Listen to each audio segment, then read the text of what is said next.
Glórias a Deus. Aleluia. Glória a Deus. Cumprimento o povo de Deus com a paz do Senhor. Amém? Amém. Feliz mais uma vez estar na casa do Senhor. Na quinta-feira eu não pude estar aqui no culto porque eu estava em estágio ali da faculdade, né? Estou na reta final, então estou cheia de trabalho para entregar, estágio para concluir. Eu estava lá, mas o meu coração estava aqui, irmãos, porque é muito bom estarmos na casa do Senhor, né? E um dia que você fica assim, ouvir a palavra de Deus, você fica um pouco mais fraco. É como um dia sem comer o alimento da terra, né? Aleluia. Quero agradecer ao Senhor pela oportunidade, pelo pastor, pela confiança, a cada um dos irmãos que estão aqui nessa noite, que Jesus possa falar contigo. Pedir para os irmãos abrirem as vossas Bíblias no livro de Lucas, capítulo 7, versículo 36. Vamos ler alguns versículos nessa noite. Vamos falar um pouco sobre a adoração neste lugar. Falar sobre adoração depois de tão lindos louvores que foram entoados não é algo difícil. Mas a adoração que o Senhor quer tratar comigo e contigo não se trata apenas do louvor que sai da nossa boca. Lucas 7, 36 em diante. Aleluia, louvado seja Deus. Glorificado é o nome do Senhor. Amém. Glória a Deus. Obrigado. A pecadora que ungiu os pés de Jesus. E rogou-lhe um dos fariseus que comesse com ele. E entrando em casa do fariseu, assentou-se à mesa. E eis que uma mulher da cidade, uma pecadora, sabendo que ele estava à mesa em casa do fariseu, levou um vaso de alabastro com unguento.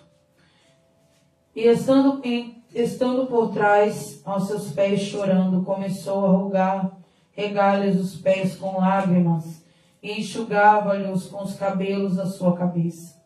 E beijava-lhe os pés, e ungia-lhes com unguento. Quando isto viu o fariseu, o que tinha convidado, falava consigo mesmo: se este fosse profeta, bem saberia quem e qual é a mulher que ele tocou, pois é uma pecadora. Respondendo-lhe Jesus, disse-lhe: Simão, uma coisa tenho a dizer-te. E ele disse: dize-a, mestre. Um certo credor tinha 2 devedores. Um devia-lhe 500 dinheiros e outro 50.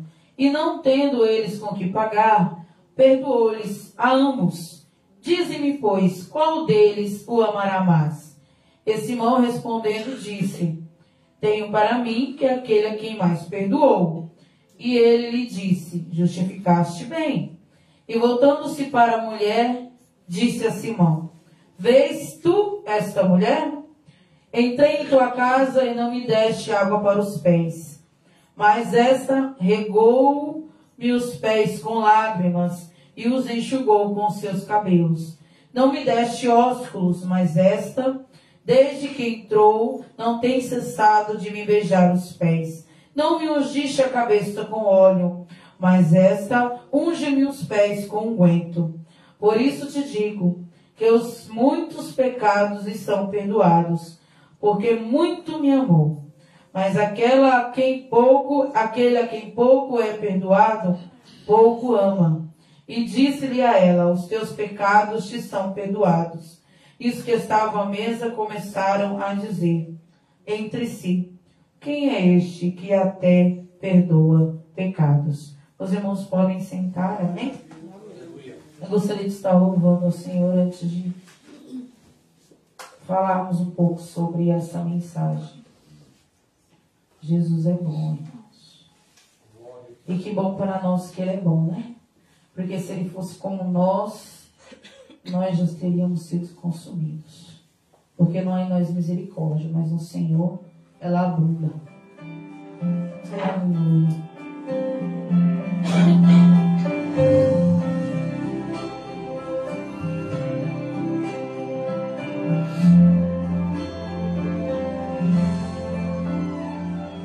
Ela viu quando o mestre ali chegou. Numa casa ela entrou então se apressou para fazer o que sentia. Ela pegou um perfume muito caro dentro de um vaso caro, muito tempo de preparo para usar naquele dia. Repudiaram o gesto dela, ela então ignorou. O que ela mais queria era adorar o Salvador. Pelo tanto que chorava, os pés dele ela molhava, mas com o cabelo ela o enxugou.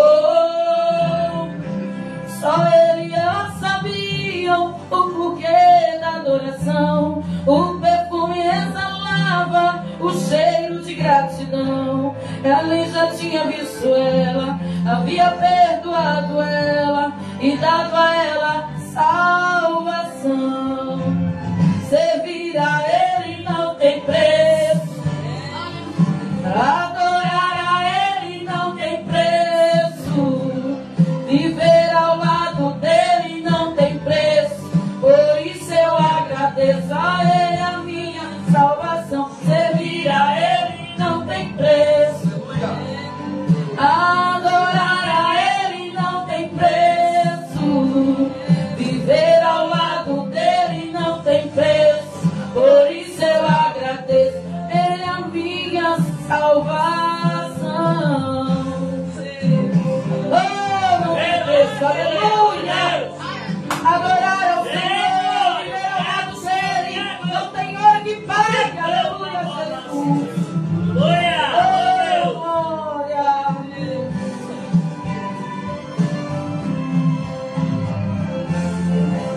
Repudiaram o gesto dela, ela então ignorou.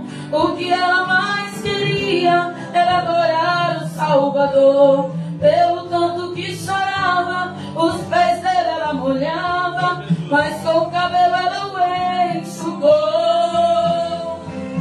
Só ele e ela sabia o porquê da adoração. O perfume exalava o cheiro de gratidão. Ele já tinha visto ela, havia perdoado ela e dado a ela salvação.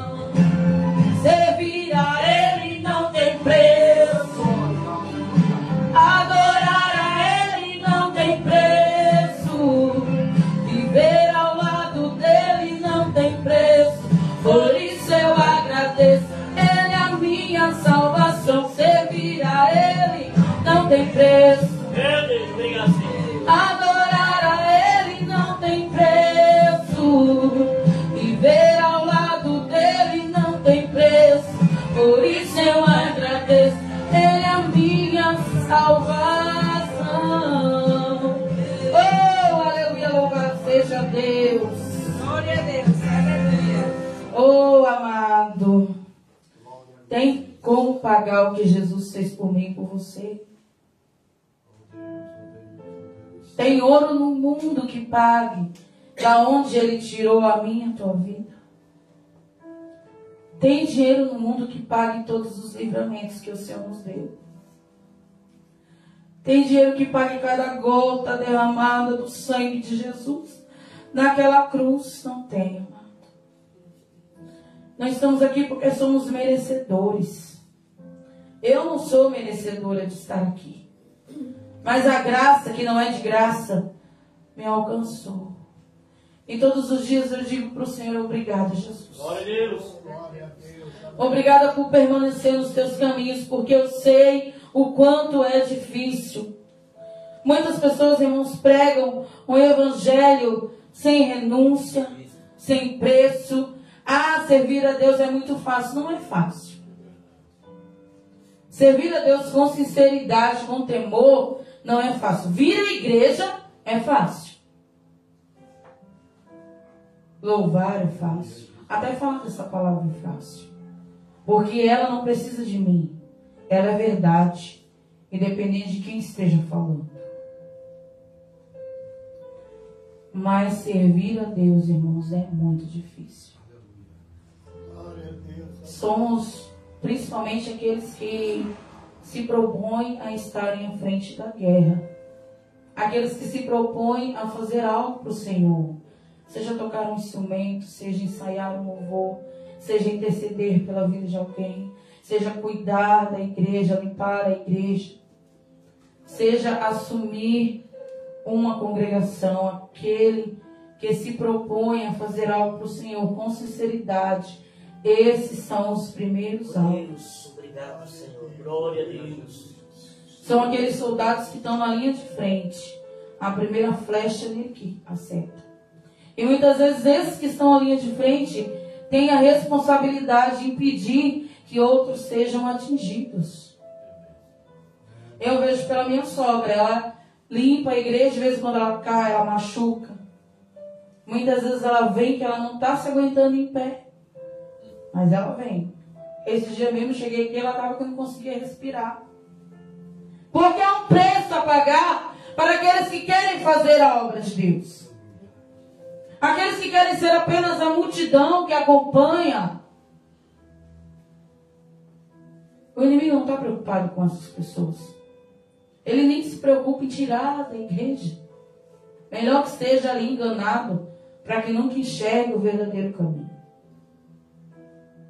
E hoje nós lemos nessa noite a passagem dessa mulher pecadora, que ungiu os pés de Jesus. E a palavra de Deus vai nos dizer que Simão, fariseu, convida o Senhor Jesus a jantar em sua casa. E eu não convido qualquer pessoa para ir na minha casa. Eu acredito que os irmãos, muito menos. Piorou sentar na minha mesa. E a Bíblia vai nos dizer que ele convida Jesus. E Jesus chega e Jesus senta. Aleluia. Mas naquela época viu o costume de receber as pessoas. Quando Jesus fala sobre o ósculo, era um beijo, né? Um beijo no rosto, um beijo na testa, um beijo santo. De carinho, tão bom quando a gente chega na casa de alguém, que a pessoa te recebe com um abraço, com carinho, que você se sente acolhido naquele lugar. E tinha-se o costume de lavar os pés, como o pastor Jessé já falou nessa noite, quando ele começou a falar, eu disse, obrigado, Jesus. Tu és bom. Quando ele chegou, eu olhei para Deus e falei, misericórdia, Senhor, pastor Jessé. Eu sei que ele é um homem de Deus, né? Conhecedor da palavra, e a gente teme. E quando ele falou, quando Jesus, né, lavou os pés dos discípulos, quando ele disse que era o costume dos escravos, porque naquele tempo não era asfaltado, né, como hoje. Então era muito barro, era muito sujo. E geralmente eles usavam aquelas alparcas, né, aquelas sandálias.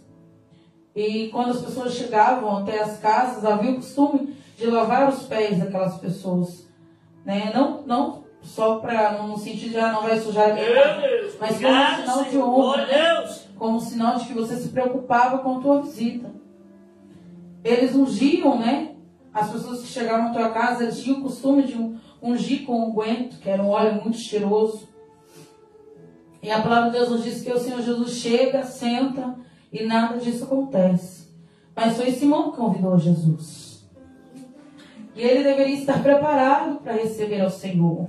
Quando o Senhor chegou àquele lugar, já deveria ter alguém, um servo que fosse preparado para lavar os pés de Jesus. Ele convidou a Jesus a ir à casa dele.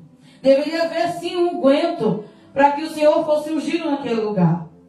E quando eu comecei a ler essa palavra, e o Senhor começou a ministrar no meu coração, quantas vezes, amados, que convidamos o Senhor para vir à nossa casa espiritual e não preparamos este lugar para receber o Senhor. Aleluia. Quantas vezes saímos da nossa casa para vir à casa do Senhor e não nos preparamos para ter algo a oferecer a Deus. Glória a Deus. A palavra de Deus vai nos dizer que aquela mulher entra naquela casa e ela estava preparada. Ninguém anda com perfume caro para cima e para baixo. Unguento caríssimo. Eu não ando os meus nem é tão caro assim, eu deixo em casa. Quando eu vou viajar, eu levo mais barato, vai que quebra na mala. E aquela mulher, ela estava preparada para a hora que ela encontrasse com o mestre, ela oferecer a sua verdadeira adoração. Ela teve coragem de adorar. Ela era uma pecadora. O próprio Simão, ele pensa, né? E os nossos pensamentos, o Senhor, ele conhece. Ele nem falou. Mas todos conheciam aquela mulher. Porque, irmão, para conhecer a nossa virtude, é poucos. Para reconhecer aquilo que você faz de bom, é um ou dois. Mas o defeito, de longe, resplandece. Todo mundo sabe, todo mundo conhece quando você comete um erro. Quando você faz certo, ninguém vê, não. Você pode estar todo dia aqui na igreja orando, recebendo a presença do Espírito Santo. Ninguém vai lembrar desses dias. Vão lembrar do dia que você chegou e não deu glória a Deus. Vão lembrar daquela semana que você estava enferma e não compareceu no culto. Vão lembrar muitas vezes daquele louvor que você desafinou. Não vão lembrar de todos os outros que sentiram a presença através da tua adoração. E todos ali conheciam aquela mulher. E ela não foi convidada para estar ali. Ela poderia ter sido expulsa. Ela poderia ter sido apedrejada. O próprio Simão pensou como que ele permite que ela toque. Tinha-se muito, né? O costume de achar que se alguém pecador tocasse em você, você também se tornaria impuro, né? Eles colocavam ali meio que num pedestal, né? Qualquer um que podia tocar naqueles homens.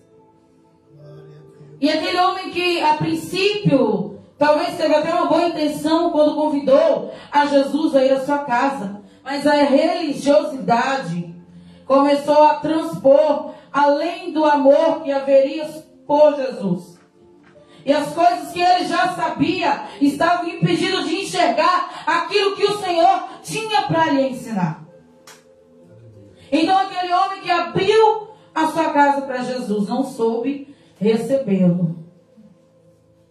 E depois, além de não receber a Jesus, começou a duvidar de quem Jesus era. Quem aqui, irmãos? Sejamos sinceros com nós mesmos. E sejamos sinceros com o Senhor. Quando o nosso olhar para o mundo, quando o nosso conhecimento do que estamos passando, do que estamos vivendo, há uma multidão de pessoas que querem desacreditar a palavra de Deus. Aleluia. E quando você deixa essas coisas transparecerem em você, você deixa de adorar. Você deixa de reconhecer a soberania do Senhor. Porque se aquele homem reconhecesse quem era Jesus, ele teria feito por ele muito mais do que se era costume de fazer pelos outros, né? Certamente ele mesmo teria lavado os pés do mestre. Mas a Bíblia vai nos dizer que ele não enxergava. E às vezes nós temos Jesus na nossa vida e a gente não enxerga. A honra que temos de estarmos aqui, de sermos amigos dele, de termos acesso ao Senhor. E às vezes tratamos o nosso Jesus como algo tão comum. Como se não estar em um culto não fizesse a menor diferença. Como se não falar com ele todos os dias não mudasse nada na nossa vida. Isso começou a acontecer ali com Simão. A primeira atitude dele foi boa, né? A primeira intenção dele foi boa. Mas infelizmente ele permitiu que as coisas externas, né, impedissem ele de enxergar o quanto o nosso Jesus era poderoso, maravilhoso, misericordioso. E o gesto daquela mulher de sair de casa preparada para adorar ao Senhor. E isso me fez pensar, irmãos, que muitas vezes nós vamos à casa do Senhor, nós que somos ministrantes da palavra de Deus, nós que louvamos ao Senhor, não nos preocupamos em preparar o hino, nós nos preocupamos em separar uma palavra, e às vezes quando temos a oportunidade, ficamos tudo de baratinado, que não sabe o que vai fazer. Meu Deus. E aquela mulher que não tinha comunhão com o Senhor, porque ela ainda era uma pecadora, ela saiu pronta para adorar. Ela saiu disposta a gastar aquele unguento. A Bíblia não diz que ela era uma mulher rica. Provavelmente ele custava um preço, aquela adoração. E a verdadeira adoração, irmãos, que o Senhor recebe é aquela que nos custa um preço. E quando nós falamos desse tipo de adoração, não tem como não nos lembrarmos dos nossos irmãos Paulo e Silas. Olha o preço da adoração daqueles homens. Estavam açoitados, amarrados, haviam feito o bem, receberam o mal e adoravam o Senhor. O que moveu aquela prisão? O que fez com que as cadeias viessem abaixo? Foi a adoração daqueles homens a Deus.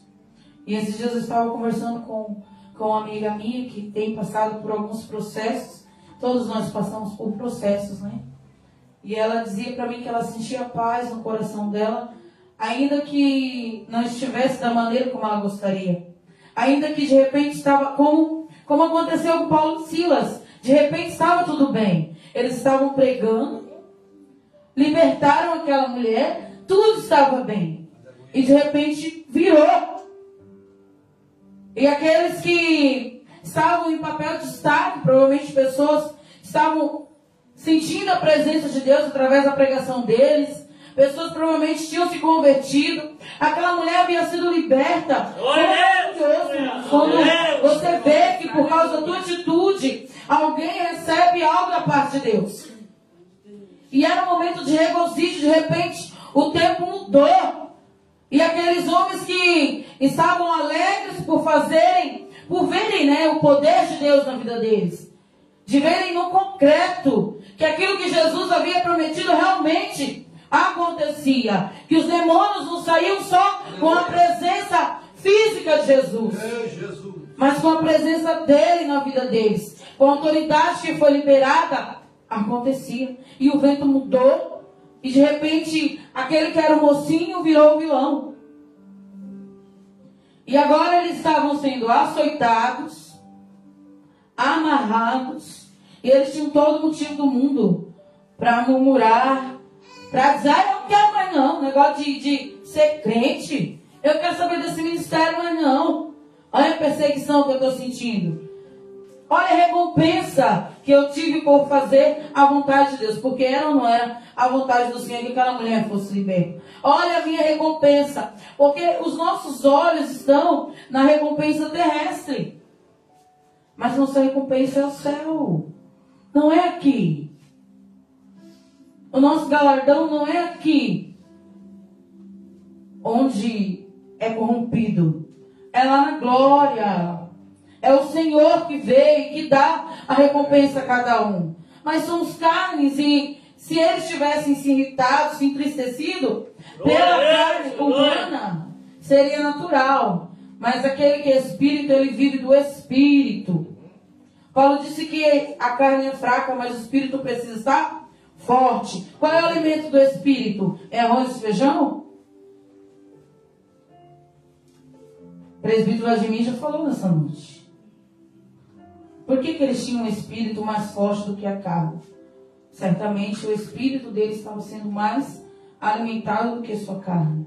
Por isso que eles se prostraram e adoraram naquele lugar. Tiveram coragem. Irmãos, eles estavam presos porque libertaram aquela mulher no nome de Jesus. Ali estavam os seus algojes. E eles adoravam a Jesus. Não tinham apanhado o suficiente, não? Porque se eles estavam presos por Jesus e estavam orando, adorando, engrandecendo, poderiam ter sido açoitados ainda mais.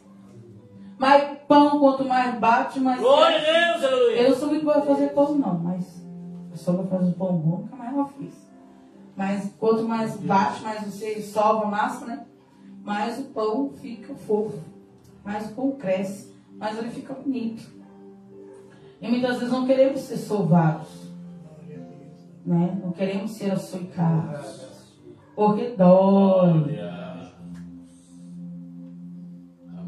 Mas aqueles homens não temeram o que poderia lhes acontecer caso eles persistissem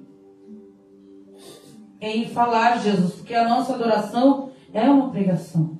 O hino que foi louvado nessa noite, essa voz linda que Jesus deu para ela, o hino que foi louvado pela nossa irmã Inês, pelo nosso irmão Ambrosio, eu fico encantada quando eles cantam, parece que é uma voz só. São hinos que falam, que pregam, irmãos, quando fala sobre as almas, sobre a preocupação das almas, quando você fala que você vai se manter fiel, é uma pregação. É falando da palavra de Deus. E foi o que aqueles homens estavam fazendo. Adorando, exaltando, engrandecendo. Tanto foi que enquanto eles adoravam, o coração do carcereiro, o coração dos presos que estavam ali, foram aquebrantados pela adoração daqueles homens. E quando as cadeias se quebraram, ninguém fugiu.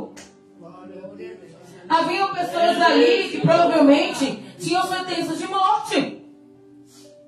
Pessoas que eram culpadas. Eles estavam ali inocentes. Mas haviam pessoas culpadas ali. E que quando aquelas cadeias se quebraram, teriam toda a oportunidade de se verem livres. Aleluia. E permaneceram ali. Por quê? Porque a adoração daqueles homens trabalhou no coração daqueles homens. Né?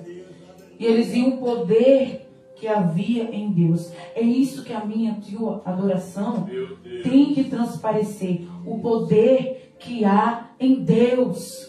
Quando você adora na doença, quando você adora no desemprego, quando você adora em meia luta, quando você tem coragem de dizer que Deus é bom, é maravilhoso, independente da situação que está a tua casa, essa é a adoração que prega, que engrandece, que exalta o nome santo do Senhor. Hoje em dia, irmão, a gente tem que cuidar até com o hino que a gente canta. Porque tem hinos por aí que exaltam o homem, que fazem como se Deus fosse o servo e o homem fosse o Senhor. Deus vai me colocar no palco. Deus vai me colocar acima. Deus vai mostrar para os meus inimigos. O teu inimigo, quando a Bíblia diz que o teu inimigo é inimigo de Deus, ele está falando de Satanás. Ele está falando teu irmão, não. A vontade do Senhor é que todos sejam levados ao arrependimento. E que seja um grande coral. O Senhor não quer ninguém de fora. Se o Senhor tivesse que querer alguém de fora, quando nós observamos a palavra de Deus, Ele não teria escolhido nenhum dos discípulos. E muito menos seria permitido que essa mulher o tocasse. E tantos outros, né, irmãos? Prostituta está na genealogia de Jesus, aonde isso? Isso só prova que Ele não faz acepção de ninguém. Mas o que eu quero te dizer nessa noite, dizer para mim em alto e bom som, que eu nunca me esqueça, que eu preciso vir a Deus pronta para adorar, pronta para oferecer. E é algo caro, é algo que me custe, é algo que chame a atenção. Não é qualquer coisa. Que nós possamos aprender com essa mulher, porque aí Jesus conta nessa parábola sobre quem ama mais, quem é muito é perdoado. Irmão, se você for colocar em conta o quanto Jesus te perdoou, era para a gente andar com um nardo debaixo do braço 24 horas. Porque eu jamais conseguiria pagar a conta que o Senhor pagou por mim naquela cruz do Calvário. Eu não me escolheria. E eu já teria me descartado há muito tempo. Mas Ele sempre vai enxergar o melhor em mim e você. Enquanto houver um coração sincero para adorar, Ele habita. Que nós possamos se comportar como essa mulher. Não ache que convidar a Jesus para ir à tua casa é o suficiente. Não, amados. Esteja pronto para recebê-lo e para adorá-lo. Em nome de Jesus. Amém? Glórias a Deus. Aleluia.